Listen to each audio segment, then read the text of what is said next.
പോയാലും ഇത്തക്കുട്ടി എൻ്റെ ലൈവിലും വരും കേട്ടോ. അതാണ് എൻ്റെ ഇത്തക്കുട്ടി, അതാണ് ഇത്തക്കുട്ടിയുടെ ഒരു പ്രത്യേകത.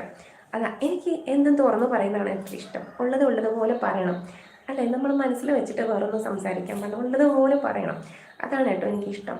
അപ്പോൾ ഇത്തക്കുട്ടി ഉള്ളതുപോലെ പറയും. ചിലരുണ്ട് കേട്ടോ, അത് നമ്മൾ സത്യമായിട്ടും വേറെ ഏതെങ്കിലും ലൈവിൽ വെച്ച് യഥാർത്ഥത്തിൽ കണ്ടിട്ട് ചോദിച്ചാൽ കൂടി സമ്മതിച്ച് തരത്തില്ല.